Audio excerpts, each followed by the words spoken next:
Le sport, vous le regardez à la télé, vous allez le voir dans les stades et vous le pratiquez peut-être. Il fait vibrer les foules, déchaîne les discussions et les passions. Qu'il soit amateur ou professionnel, il est porté par des hommes et des femmes impliqués qui œuvrent à son organisation, son développement et sa visibilité. Le SG Sport a décidé d'aller à leur rencontre pour qu'ils vous partagent leur histoire et leur monde vu de l'intérieur et des coulisses. Ce podcast est réalisé par l'ESG Sport, l'école de commerce du sport business, pour ses étudiants et bien au-delà, pour tous les passionnés du sport.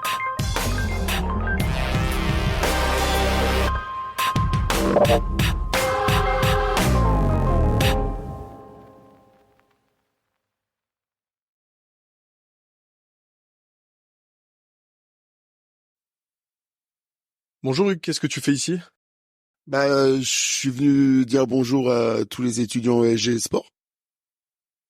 On est aujourd'hui ravis de vous recevoir ici chez nous à l'ESG Sport. Donc voilà. Honnêtement, Merci à vous de m'accueillir, c'est gentil. merci à vous. Ah oui, un sportif qui vous a influencé, monsieur. Carl Lewis, c'était mes premiers jeux que je regardais. Il a enflammé en 84 Los Angeles. Et ça, c'était le sportif qui gagnait, qui pour moi dans le sport roi. Et en 84 en même temps, j'ai eu un escrimeur qui était de ma ville, qui a gagné la médaille d'or. Donc ça m'a donné des idées. Mais sinon, l'athlète, c'était Carl Lewis. Ouais. Ça, Jeton de poker ou épée? la journée épée, le soir jeton de poker. Mais plus l'épée, bien sûr, mais le poker, c'est un vrai délire pour moi. Ouais. Ton film préféré? Il y a les 7 mercenaires, mais il y a quand même le pont de la rivière Kwai. Regarde, ça marche. Le plus important lors de la préparation à un événement? Alors moi, c'était de me sentir bien physiquement quand j'étais athlète. Aujourd'hui, c'est de préparer mes athlètes le mieux possible et qui est de tout cadrer en fait, qu'ils aient qu'à se poser et à penser à faire le maximum. Mais c'est plus dur maintenant. Je préférais quand je faisais attention à moi. Je savais vraiment que je savais les limites. Là, quand on a 12 athlètes, c'est beaucoup plus prenant et beaucoup plus fatigant. En parlant d'athlète, justement, on va rebondir dessus. Michael Jordan ou LeBron James? Jordan, je préfère toujours le mythe, le premier qui a fait les grands trucs. En plus, c'est ma génération. Sydney ou Athènes? On doit faire un choix obligatoirement à Athènes parce qu'il y a une concrétisation, il y a une médaille d'or, mais sans Sydney, il n'y aurait pas eu Athènes, ça a été un acte fondateur. Et franchement, on apprend beaucoup par les défaites, et j'ai beaucoup appris, et c'est ce qui m'a permis de rebondir à Athènes. Pain au chocolat ou chocolatine? Pain au chocolat. Un vrai Parisien, mais il y a bataille avec ma femme, parce qu'elle a dit chocolatine, donc c'est bataille à la maison. Coubertin ou Parc des Princes? J'ai découvert le Parc des Princes avant Coubertin, mais Coubertin pour l'escrime c'est vraiment l'endroit sensationnel. Donc je vais mettre une priorité à Coubertin, même si le parc pour moi c'est une vraie identité. Et pourquoi pas de l'escrime un jour au Parc des Princes. J'y travaille. Michel Platini ou Zinedine Zidane? Je vais rester dans la continuité. J'aime le gars qui a donné envie de la gagne, même s'il a pas réussi en 82. Platini, ça reste le gars qui a fait naître l'espoir. Tu préfères courir à la salle ou à l'extérieur? Aujourd'hui, je préfère pas courir, mais sinon c'est en extérieur. Mais ouais, j'aime bien la nature et je trouve ça plus fun de courir en extérieur. C'est assez galère de courir dans la salle, même si des fois le temps c'est plus favorable de courir derrière. Et du coup, la dernière question, ce sera le lait avant ou après le céréal? Moi, je mange des céréales avec du lait et je te dirais après. Après. Oh, tu remarqueras que Maki est très orienté petit déjeuner. Oui, je vois ça. Voilà, entre le lait, les céréales et pain au chocolat, chocolatine. Donc voilà, maintenant ce petit portrait chinois est clôturé. Moi, l'idée désormais, c'est qu'on parle un petit peu de ton passé. qui va pouvoir développer la culture des étudiants de l'ESG Sport. Est-ce que tu peux te présenter et puis après on ira un peu plus loin dans tes expériences sportives. Est-ce que tu peux te présenter en quelques mots? Alors, Hugo Brie, j'étais un escrimeur, on va dire pas trop mal. Aujourd'hui, j'ai 50 ans passés.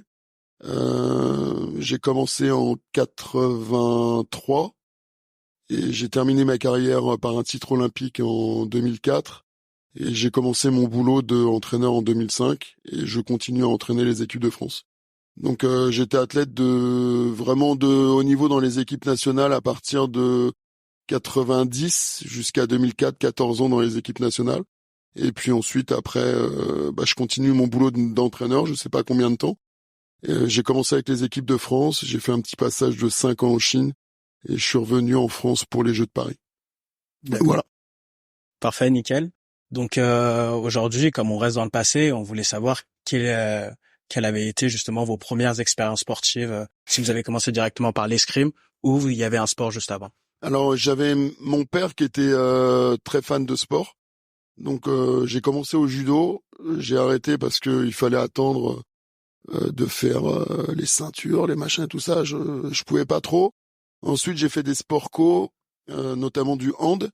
Et le sport co, je m'habituais pas trop à perdre à cause de certains. J'aimais pas la défaite et puis j'aimais pas que ça soit à cause d'autres. Donc je me suis plutôt mis dans un sport individuel et puis donc j'ai commencé l'escrime à l'école et à cette période-là, je faisais énormément de ski. Même en étant à Paris, je descendais quasiment tous les week-ends. Et puis à un moment donné où il a fallu choisir avec un sport-études à Grenoble. Et là, je devais quitter le giron familial. J'ai pas osé faire la démarche et je me suis vraiment investi dans l'escrime. Ça a pas mal marché. Et puis, toujours autour du sport. Même quand j'étais gamin, je voulais être kiné. Ensuite, je voulais être prof d'éducation physique. Et puis finalement, je me suis orienté sur le métier d'entraîneur d'escrime. D'accord, ça marche. Et justement, comment ça se passait à l'école? Très bien. Très bien. Je bossais pas mal. Et puis à un moment donné, quand les compètes arrivaient, j'ai manqué énormément de samedis au départ. Et puis à cause des compètes, et puis dans les journées avec les stages et tout ça, j'ai beaucoup manqué de cours. J'ai eu mon bac, j'ai fait même un BTS Action commerciale pour me changer un peu. Et puis, je me rappelle à l'époque du bac, il y a une de mes profs qui me disait qu'avec le sport, j'y arriverais pas.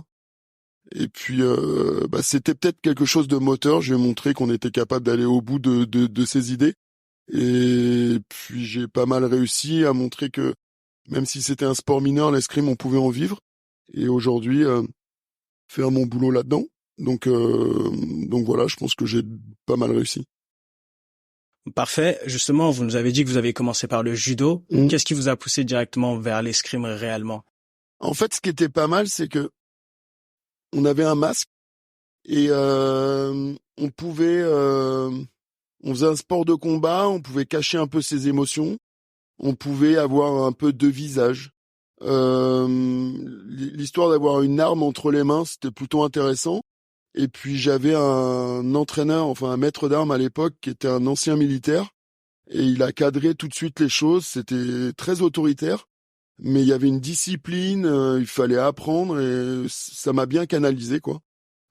Tu pouvais faire un sport de combat, mais avec des règles, et j'ai bien aimé ce cadre-là, quoi. On peut dire que ça m'a canalisé, mais j'ai bien aimé ce côté-là, et puis ensuite un peu. T'étais un peu caché, donc t'avais le droit de te permettre certaines choses. On pouvait ne pas te reconnaître, ce qui est complètement faux, mais tu vois, il y avait ce côté-là qui m'a attiré aussi. D'accord. Et là, vous nous avez parlé de votre mentor justement, qui était militaire. Justement, chez vous, comment vos proches justement vous ont accompagné dans cette épopée d'escrime? Déjà, mes parents, c'était un choix qui n'était pas facile. Ça coûtait cher à l'époque. Et ils m'ont toujours suivi dans le truc. Et puis c'était une ville où l'escrime était le sport numéro 1. Toutes les écoles en faisaient. Et on avait un très bon club qui était le club numéro 1 en France. Donc tout de suite, ça m'a dit, si tu veux faire quelque chose de bien, c'est le sport qu'il faut faire.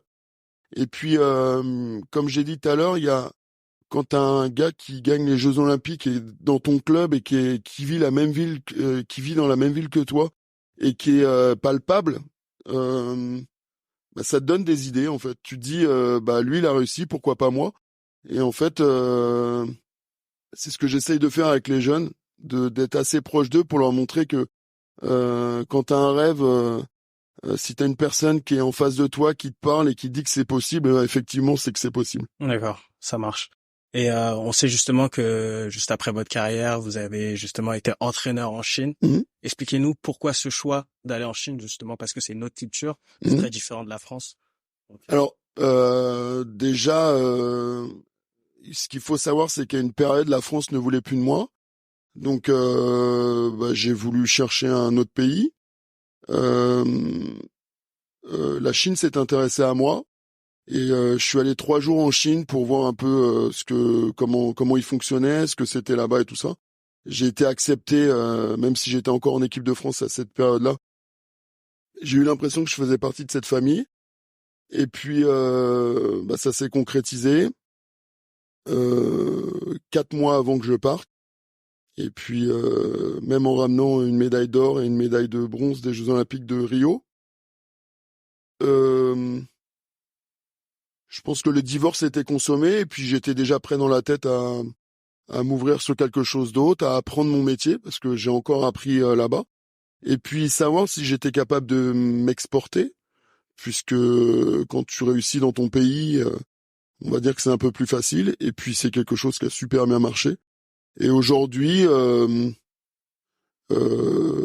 alors qu'avant je me disais c'est impossible que je travaille pour une autre nation ou quoi que ce soit. Aujourd'hui, c'est plus qu'envisageable qu'après les Jeux, je puisse éventuellement repartir. En tout cas, avant, je me mettais des barrières, aujourd'hui, plus du tout. Tu peux nous parler d'un petit gap culturel, les choses qu'ils font différemment en Chine En Chine, il faut tout leur dire. Donc, faut très bien expliquer la séance. Tu donnes le aller pour le début de la séance et une fois, alors, pour t'imaginer un peu les choses, j'ai été demandé par le président d'aller le voir, il avait un truc à me demander et puis on a fait une mini réunion qui a duré 1h45 et quand je redescends ils étaient encore en train de s'entraîner et en fait parce que j'avais pas dit stop. Ah ouais. Donc c'est pour dire là-bas c'est quand tu leur fais quelque chose, faut tout leur dicter et ils respectent énormément l'entraîneur, des fois même un peu trop. Et en tout cas en escrime, ce qui leur manquait, c'est un peu de vice. Tu vois, ce que nous en Europe, on sait très très bien faire. La poésie latine. Exactement. Et il leur manquait ça, mais je crois que je leur ai un peu donné. Mais ouais, sinon c'est incroyable le respect qu'ils ont des entraîneurs. Et le sport pour eux est un vrai facteur social. Et ils font vivre toute leur famille avec ça, et c'est très important pour eux. Bah, très bien. Du coup, maintenant on y voit plus clair sur tes expériences passées. On va s'intéresser au présent. Est-ce que tu peux nous parler de tes actualités sportives et professionnelles au sens large? Voilà, l'idée, comme tu le sais, à l'ESG Sport, c'est de connecter vraiment les étudiants à leur secteur de prédilection. Et donc, en fait, quelles sont aujourd'hui tes actualités qui pourraient inspirer les jeunes de l'ESG Sport? Aujourd'hui, l'actualité qui prend toute la place, c'est les JO. On est en plein dedans. Alors, moi, j'ai repris les équipes de France en 2021, donc avec une durée qui était très courte pour les Jeux, parce qu'on n'avait que 3 ans pour refaire quelque chose de pas mal. On est en pleine période de sélection à l'heure actuelle. Donc notre équipe est quasiment qualifiée à 98%. Donc maintenant, c'est de faire émerger les meilleurs pour essayer de gagner les 2 médailles d'or olympiques dont l'objectif qu'on s'est fixé. C'est pas évident. La première année où je suis arrivé, on a fait 2 titres de champion du monde, individuel et par équipe. Je m'occupe essentiellement des garçons. La deuxième, on fait une médaille d'argent par équipe, une médaille de bronze en indiv. On est sur les podiums, c'est bien. Et puis là, on voit la pression qu'il peut y avoir, la pression que mes athlètes se sont donnés eux-mêmes, hein, mais la pression que les Jeux peuvent donner au pays qui accueille les Jeux. Et du coup, il faudra être bon techniquement, mais je pense il faudra être bon surtout dans la tête pour pouvoir gérer cette pression que le gouvernement nous met, que eux-mêmes se mettent, que la famille met. Et puis voilà, mais on est arrivé avec des fortes ambitions. Moi, mes chefs et mon ministère de tutelle m'a fait revenir pour avoir 2 médailles d'or. Donc c'est un travail de tous les jours qui se fait. Tu tatillonnes le truc, des fois tu te plantes. Mais en fait, ce qu'il va falloir être là où il va falloir être bon, c'est le 26 juillet et le 2 août pour moi. Donc après, il nous reste 7 mois. On peut encore travailler, on peut encore améliorer les choses, mais la plupart du travail a déjà été fait. Et maintenant, moi, il va falloir que je sélectionne les 3 et les 4 meilleurs, on va dire. 3 plus 1. Mais c'est à eux de faire le job. Tant mentalement que physiquement, j'imagine. Physiquement, nous, on n'a pas la dimension physique. Alors on doit pas être hors forme. Mais dimension physique, c'est pas ce qui va faire la différence. T'as des gars qui sont tous quasiment au même niveau, et le déroulé des Jeux Olympiques est vraiment pas inconfortable au niveau physique.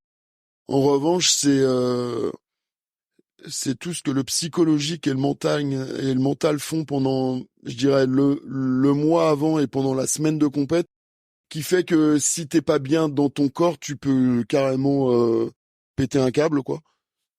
Donc voilà, et puis c'est un peu une part de chance aussi avec les adversaires, c'est des tirages au sort sur les gars que tu rencontres. Donc voilà, mais je pense qu'on sait assez bien faire ça. Après, c'est toutes les attentes qu'il y a des familles qui vont être présents et tout ça. Et comme disait un gars célèbre, on a la chance d'être là. Il y a eu les derniers Jeux, c'était il y a 100 ans. Bah, peut-être qu'on les aura pas avant 100 ans. Donc là, on est là, on doit faire notre taf. Et puis, on a la chance d'être à la maison. Normalement, c'est un booster parce que c'est plus facile de ramener des médailles quand on est à la maison. Faut prendre le côté positif de ça. Alors, il y a des gens qui vont le prendre positivement, il y a des gens qui vont le prendre un peu négativement et qui vont flipper. Moi, j'étais là à la base pour prendre toute la pression pour moi et pour en laisser le retirer, voilà, en libérer un maximum aux athlètes. Ils ont pas fait ce choix-là. Donc maintenant, c'est eux qui prennent la pression et ils en assumeront les conséquences. C'est pas gênant. Je me demandais aussi, quand vous étiez en Chine, justement, durant ces 5 dernières années, vous parlez justement anglais ou vous avez appris justement la langue chinoise là-bas? Alors, au départ, j'avais une traductrice qui est en français. Il y a certains athlètes qui ont appris à parler anglais. Donc moi, je me suis mis aussi à l'anglais parce que je baragouinais, mais je parlais pas très très bien. Et puis ensuite, j'ai coaché. En fait, j'ai coaché très très rapidement en chinois.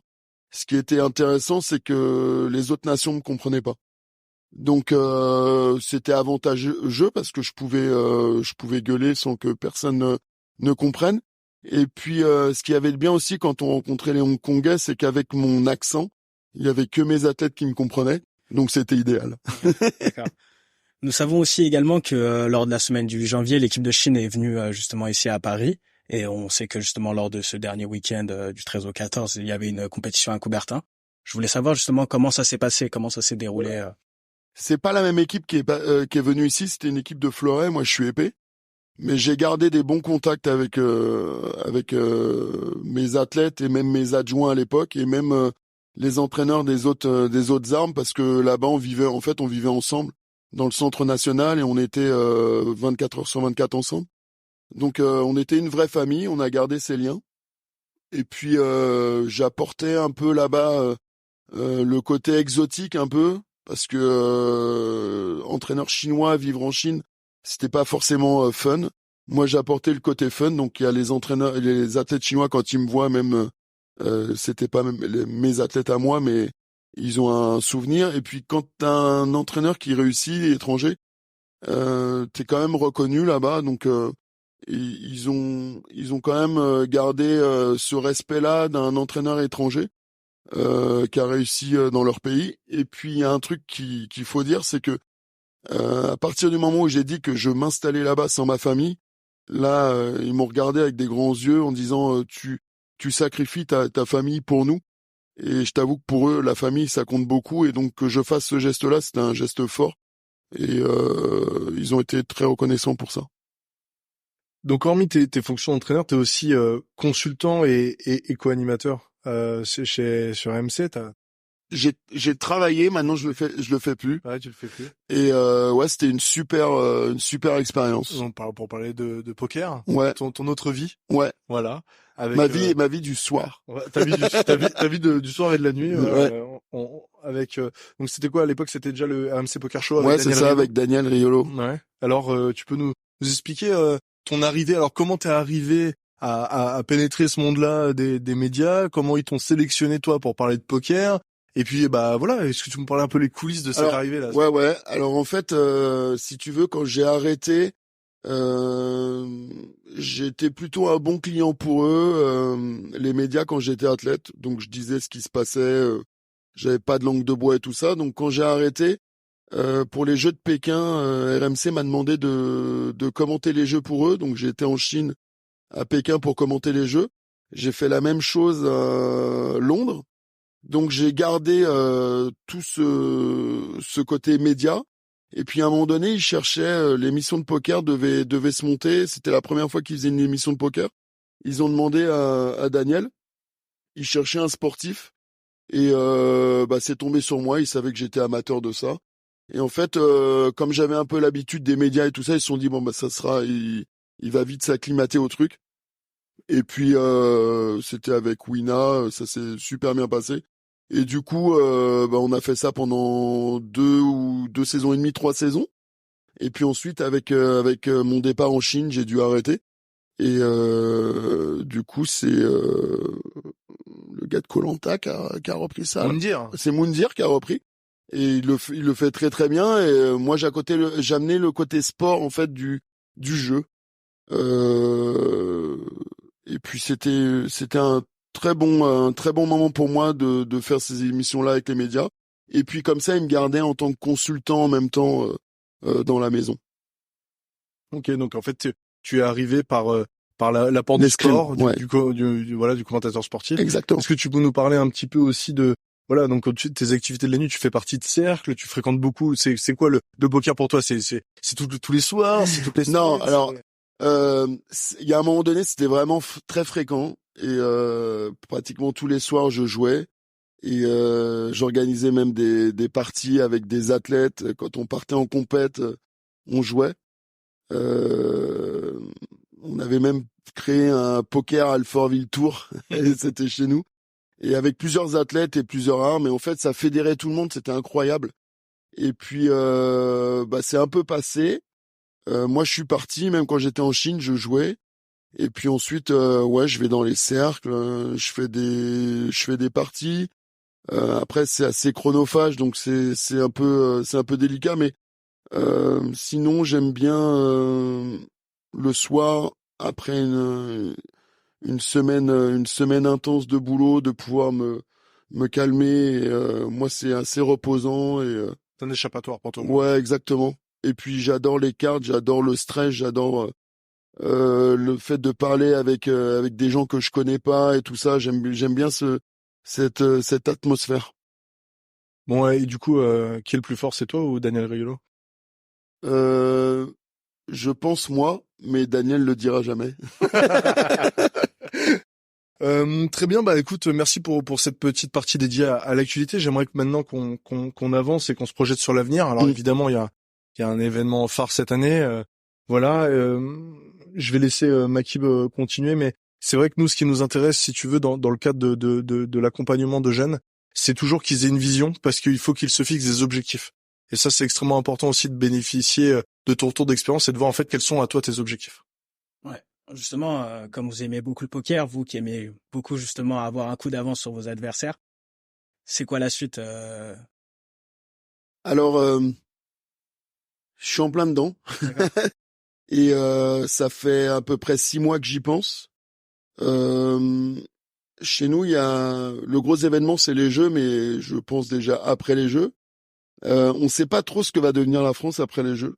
Ça, c'est une grosse, c'est une grosse question. Est-ce que on aura l'argent pour faire ce qu'on a envie de mettre en place? Est-ce que les athlètes, il y a beaucoup d'athlètes qui vont arrêter aussi parce que il y a des générations qui ont continué pour les Jeux. C'est une grosse question. Est-ce que on met en place quelque chose pour continuer avec la France? Où j'ai des propositions à l'étranger, savoir le curseur, j'ai ma vie de famille aussi. Donc il y a plein de choses qui rentrent en jeu. Un petit détail, c'est quand je suis parti en Chine, un soir je suis rentré à la maison et j'ai dit bon bah je pars en Chine. Donc j'avais pas pris le pouls de la famille parce que je sais que ça allait être un frein pour moi. Aujourd'hui je le ferai pas, ça serait en accord avec ma famille. Mais c'est une possibilité. J'ai des opportunités pour aller dans des pays qui sont en voie de développement en escrime. Et puis il y a des pays qui sont forts aussi, qui veulent me recruter. Et puis j'ai des propositions aussi pour rester en France, et notamment pour avoir un poste qui soit un peu plus haut que celui à l'heure actuelle pour manager un peu tout ça. Donc les décisions sont pas prises. J'attends de voir aussi ce que va faire ma femme parce qu'elle est entraîneur de natation synchronisée pour la France.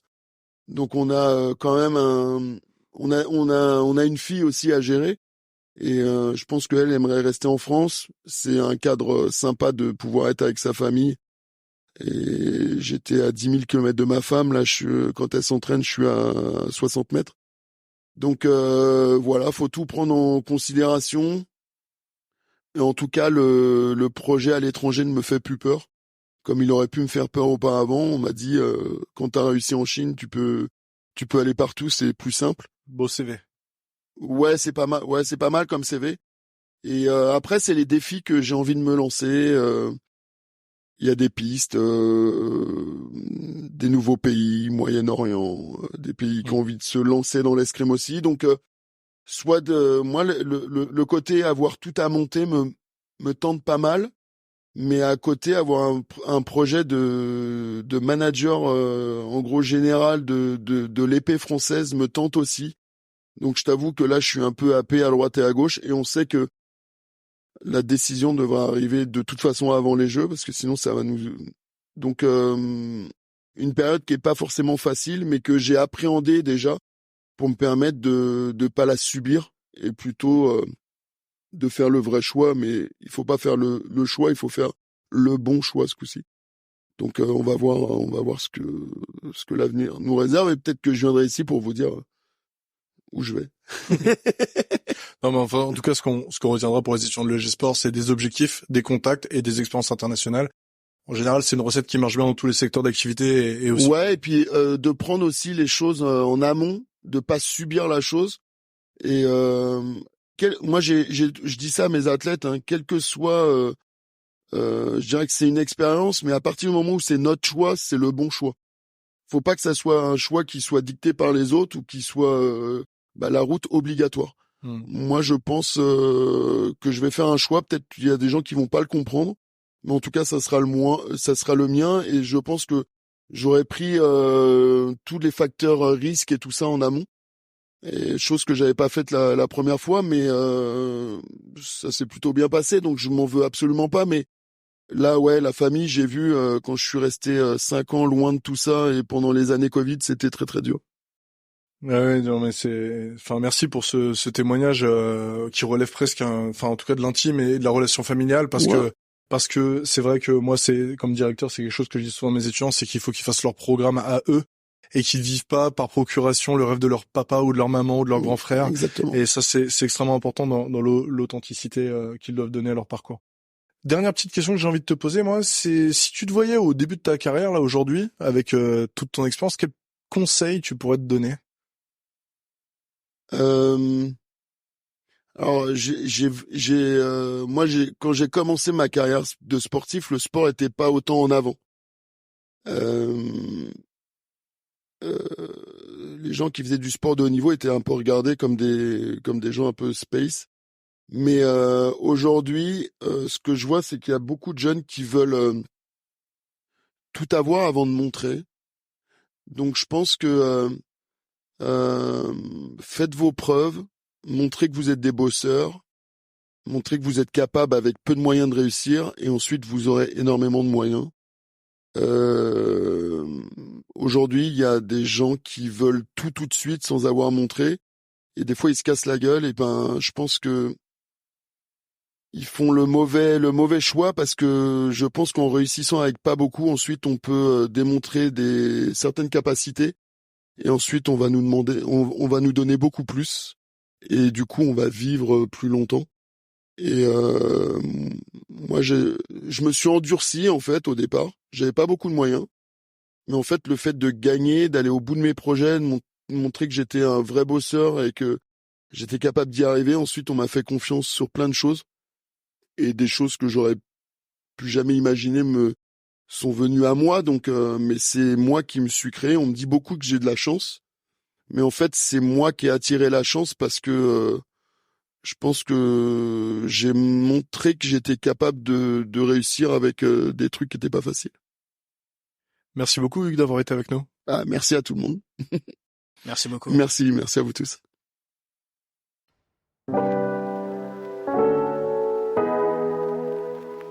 C'est déjà la fin de cet épisode. Merci à notre invité de s'être livré à notre micro et de nous avoir partagé son expérience. Pour être sûr de ne pas passer à côté des prochains épisodes, abonnez-vous à notre podcast. Et si ça vous tente de nous rencontrer, passez nous voir à l'école. Le EG Sport est présente à Paris, Aix, Bordeaux, Lyon, Montpellier, Toulouse et Biarritz. À très vite.